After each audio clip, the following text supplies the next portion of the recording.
Hello, beautiful people. I am so excited to be back with you for another installment of Career Gems for the Journey live with Leah Murphy. So, I'm Leah Murphy. I am the founder and CEO of Career Gems for the Journey, where we help talented professionals build thriving careers. And we are back today, and I want to make sure we're at our new spot. I'm feeling the new spot, y'all. I'm feeling the new spot. We're at our new time slot of 2 p.m. Eastern Standard Time, and we are really responding to your feedback. We did a survey a little while ago to ask, were folks able to join us live, or could we optimize our time? And the folks spoke and let us know you can optimize your time, Leah. You can definitely optimize your time. So we moved to 2 p.m. Eastern Standard Time on Tuesday, and it's been good. This is the second time that we've done it, so I'm excited to continue at our new time slot. So hopefully there were an opportunity for more folks to be able to join us live. So if you are here with me live and you are able to catch us on this go round, welcome, welcome, welcome. I'm excited that you are here. Please do drop your city in the comments. And as you drop your city in the comments, we will do a quick recap of what we talked about the last time we were all together. But when you drop your city in the chat, I will shout you out to acknowledge you. I love to do a vibe check to see who is also in the room and receiving these gems. So do drop your city in the chat if you're able to join us live. And if you are watching us on the replay, you still have the opportunity to drop your city in the chat. I would appreciate it, right? It'll show up for us as comments, and we'll have an opportunity to be able to engage with you. And that'll help me and my team know the people who are actually here with us and have been on this ride. So really excited to continue a conversation. What you'll see us talk about is really this thread that we were pulling the last time we had opportunity to be together live, which was this discussion around audacity.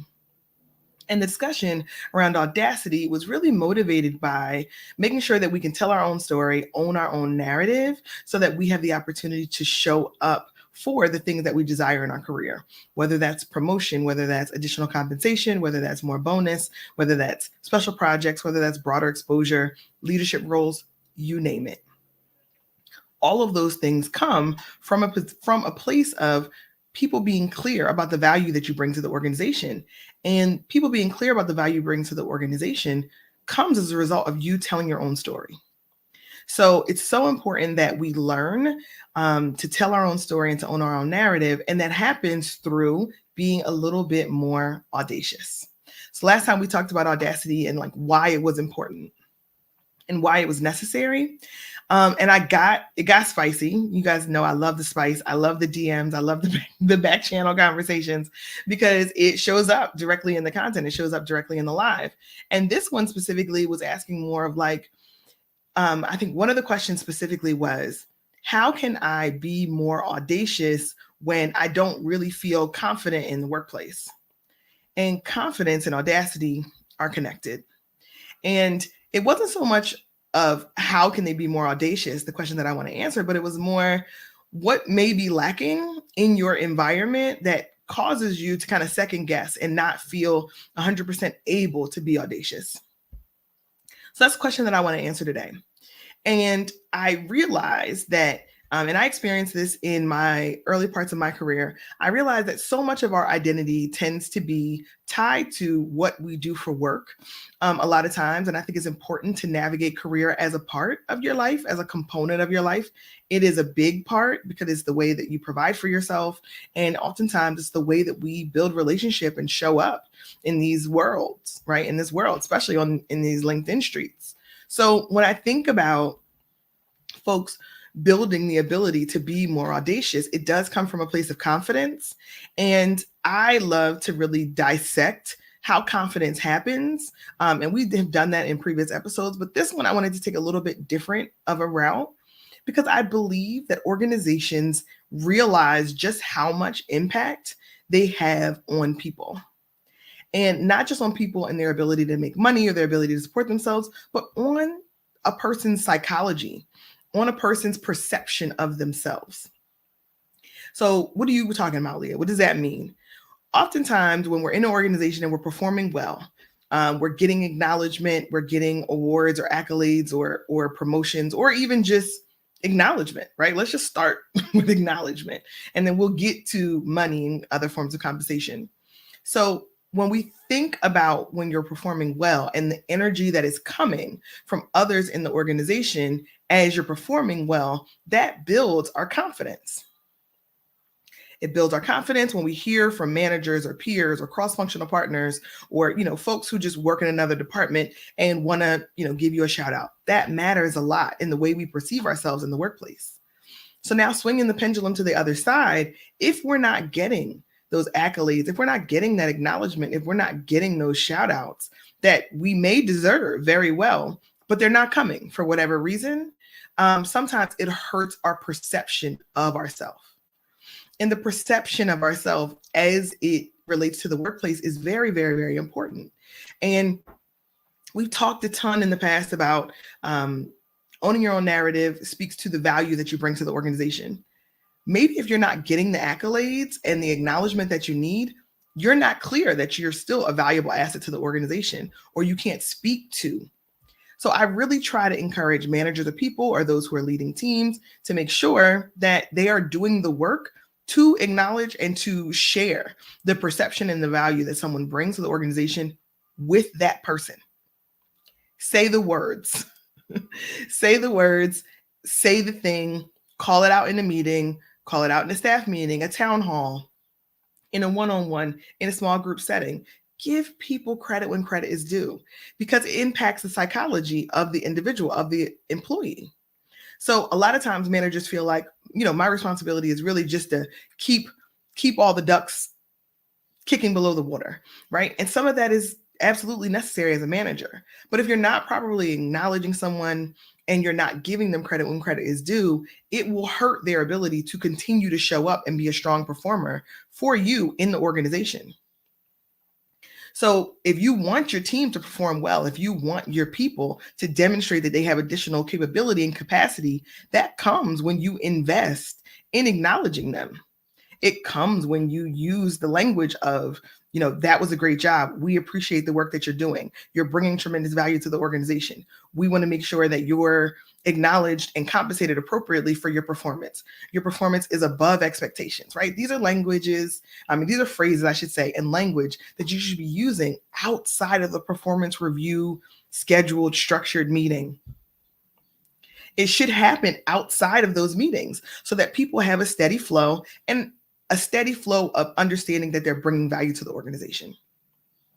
Now, the other side of that is, every day, do you need to walk in and pat your entire team on the back and tell them how awesome they are every single day? That's the other extreme, right? And we're not necessarily giving out participation trophies in the workplace, at least not in the workplaces that I am an advisor for. Because participation trophies don't actually help someone get better.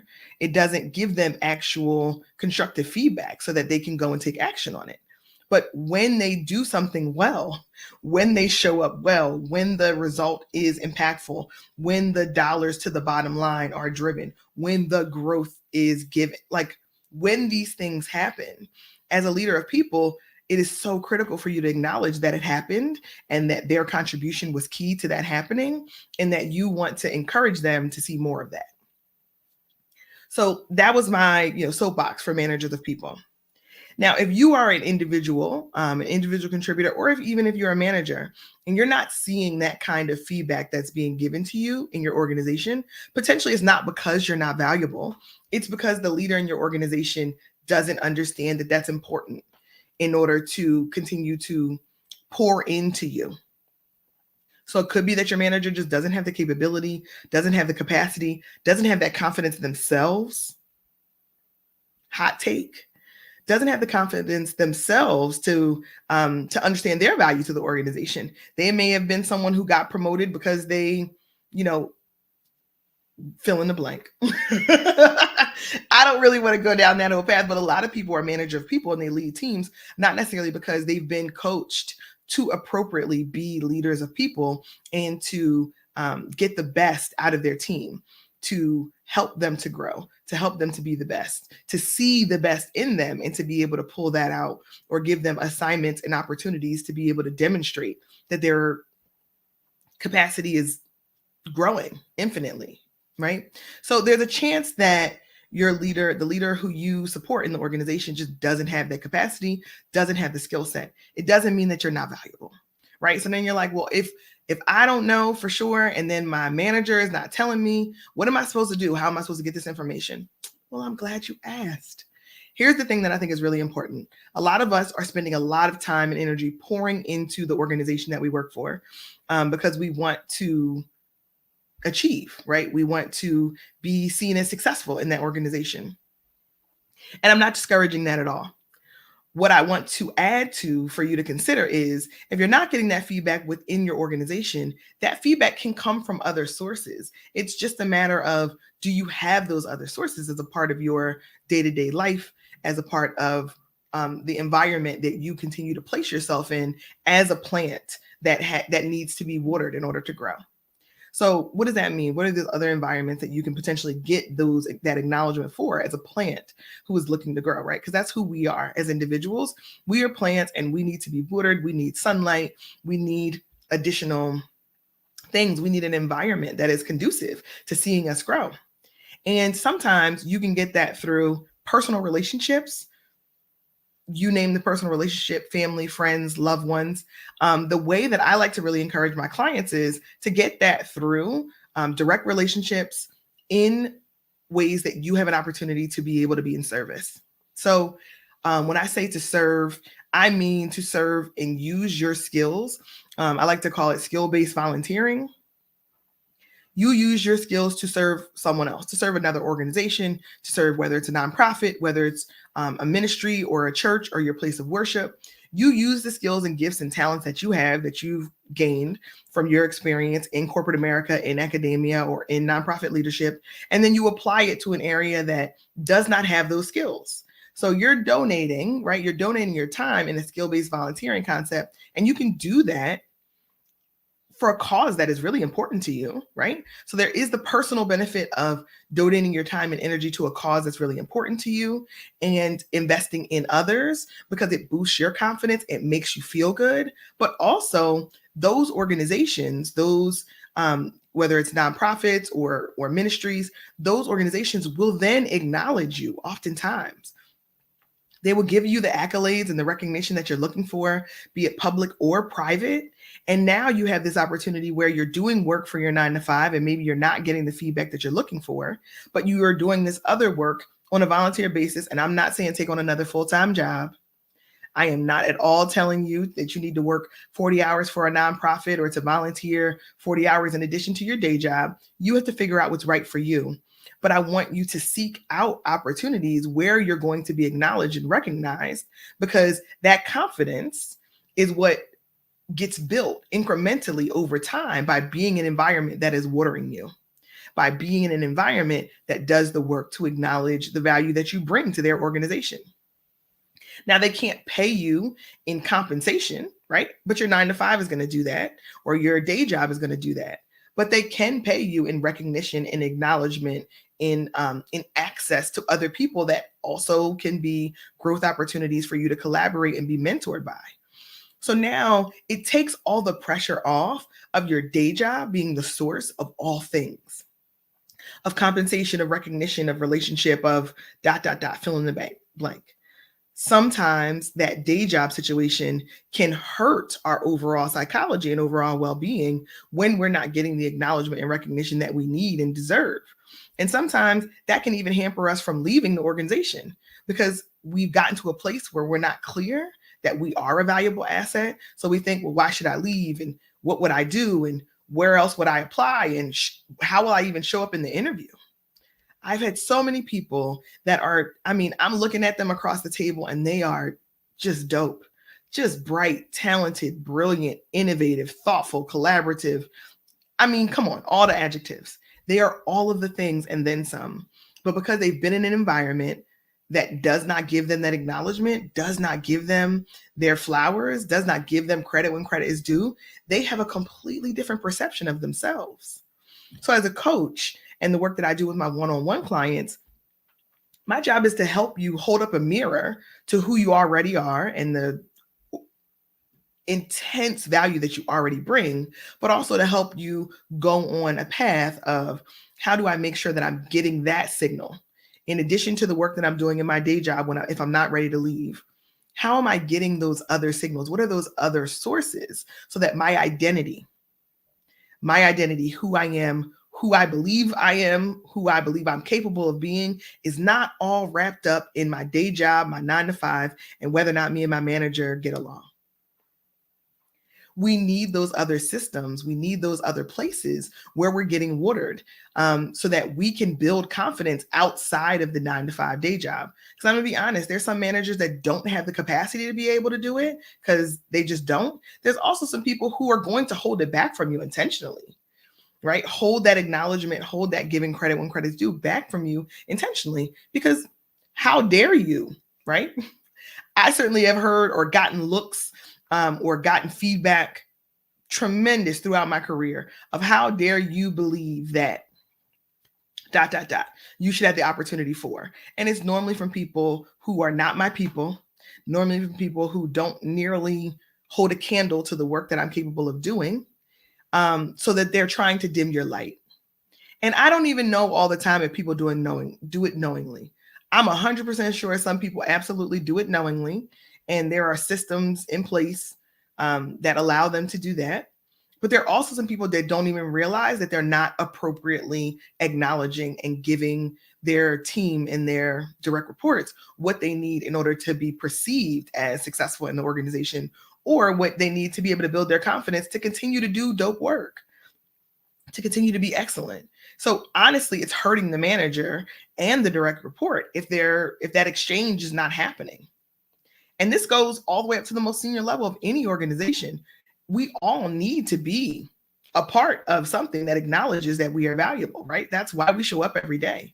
So that's part of the reason, I should say, why we show up every day. Because the last time we talked, I already said that we are for-profit entities. We are going to work every day, or we are going to work when we go to work, because we're for-profit and we want to bring in resources to our household and to our families. And that's why I wrote the book, Salary Power Moves, Winning the Compensation Negotiation. That's available on our website at gemsforthejourney.org. Y'all saw that? /shop, gemsforthejourney.org/shop. So the reason why I want to really encourage folks to think about it is the psychology of being in an organization, being in a workplace, having a day job is complicated. And there are times where, you're flying high and you're getting the right acknowledgement and you're getting what you need. And there's times where you may not be. And at the times where you are not getting the acknowledgement and recognition that you need from your day job, I want you to make sure that you have other sources of that recognition and acknowledgement. I've seen it in mastermind groups. I've seen it in professional communities and clubs. I've also seen it in nonprofit service and leadership, board membership. I've seen it come from so many different other places. And when you don't rely on just one source to get what you need in order to be confident, in order to be able to understand the value that you bring to the organization, when you spread out the sources, there's a lot of potential for audacity there. And I want us to tap into it. So thinking about how am I curating the environment so that as a plant, I can continue to grow as a living, breathing thing that requires sunlight and water and other nutrients in order for me to be able to grow, I need to make sure I'm curating that for myself.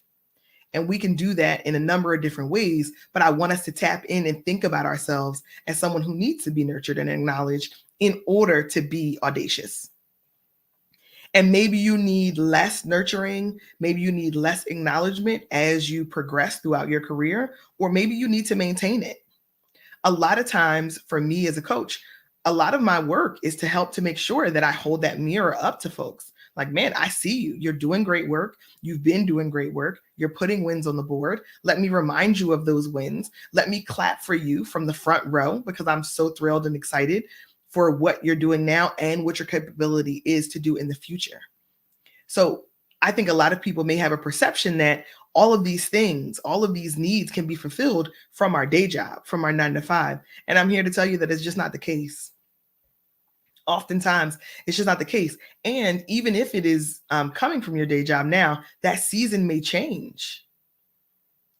A new manager, a new priority, a new strategy in that organization may change the way that you're perceived. And if you're relying only on that day job as your main source, now you're at a loss. Now you may be operating at a deficit. Now your confidence is taking a hit. Now you don't believe that you're a valuable asset. Now you audacity. How? Where? You don't even have the capability to be able to do it. So to be audacious, when I say to do it, you don't have that capability anymore because you are lacking that acknowledgement and that really, that water that we need to grow, those nutrients, that sunlight. We're not getting it from our day jobs often. And sometimes that's intentional, sometimes it's not. But there are lots of other sources that you can get it from. And the buildup, the confidence still can feel the same. Ideally, you'd be able to get it from your manager and from your day job.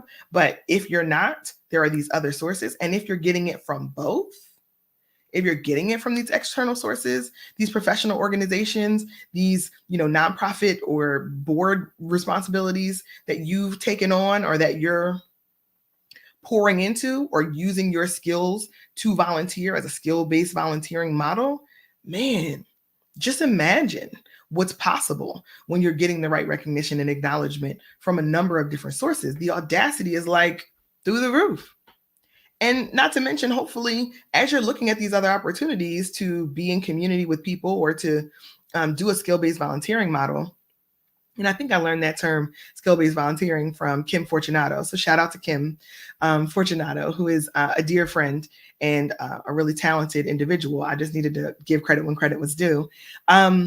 If we thought about that and we use this opportunity to think about how can I continue to be poured into, where am I getting that investment from, we can curate an environment where we would be able to thrive. And it may point to us to say that the environment that is our day job might not be that place. Or it could point and say, I don't need it from there because I'm getting it from all these other sources, right? So give yourself the option. Give yourself what you need to feel confident, to feel like you're a valuable asset to the organization so that you can be audacious and ask for what you deserve and push the line, right? That's what's required.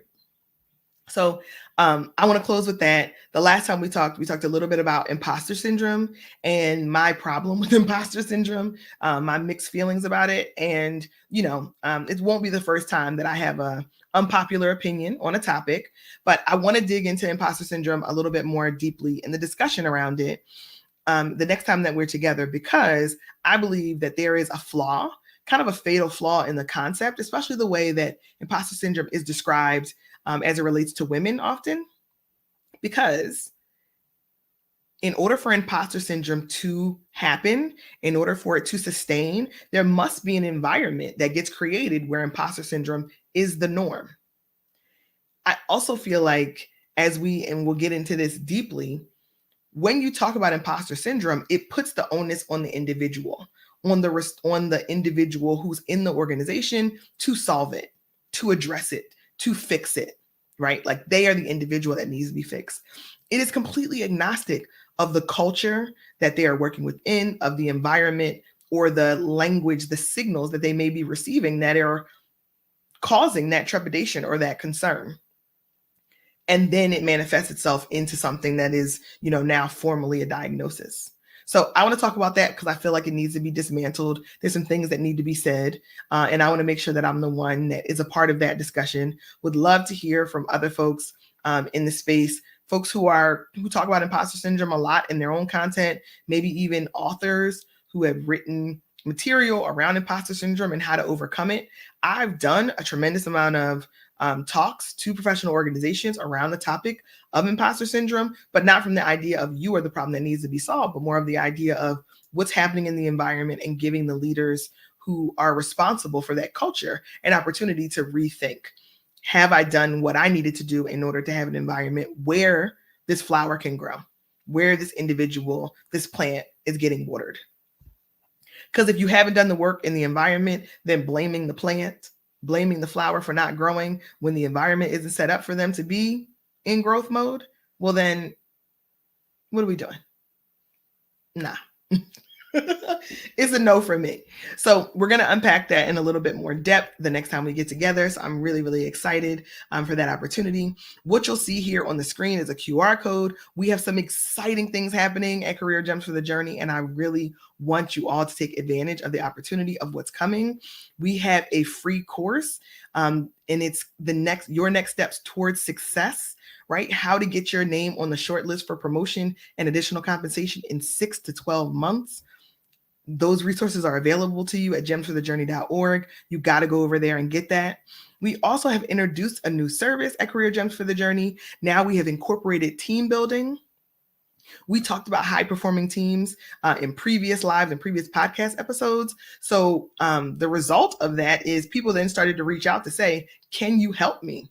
To create synergies and communication and ways of working within my team, because I want a high performing team and you've opened the door for it. But what does that look like? How can we go about doing it? We already have an HR function maybe that's doing some work, but this team building and making sure that we have a cohesive, innovative team that can really hit the ground running, we need that.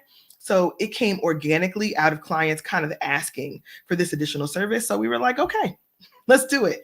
So built that service on. So if you are looking for team building services or you are interested in learning more about that, scan the QR code. You can get directly to our Work With Us page, and we will reach out to you to be able to understand your needs and to make sure that we can customize a team building experience that could be exactly what your team needs for your next strategy day, for your next team offsite, for your next team retreat, for your next full day session where you guys are working through innovation. All of those are great opportunities to do some very intentional team building so that your team can fire on all cylinders and deliver exactly what you expect and exactly what you need for them to deliver. So this has been dope. I appreciate you all being here with me at our new time slot. I will see you back next Tuesday at 2 p.m. Eastern Standard Time. We will be here every Tuesday at 2 p.m. Eastern Standard Time for those of you who are joining us live, and would love for those of you who are watching this on the replay to drop your city in the comments so we can shout you out. If anything I said, really interested in you and really want to learn a little bit more, or you want to go a little bit deeper, reach out, hit us up. You can DM us on LinkedIn, or you can email us at info@gemsforthejourney.org. Would love to hear from you. Folks have been using that DM feature a lot on LinkedIn, and I appreciate it because it's helped me to be honest, right? It's helped me to understand what people are dealing with in the now, and that bleeds directly into the content. So I appreciate all of you for riding with me today and for continuing to join us on this series. We will see you next Tuesday at 2 p.m. where we will continue the session of Career Gems for the Journey live with Leah Murphy. And you can also see this content directly on YouTube if you're a visual individual. So Career Gems for the Journey YouTube channel, take advantage. Go see us over there. It's been a pleasure. I look forward to seeing you next time.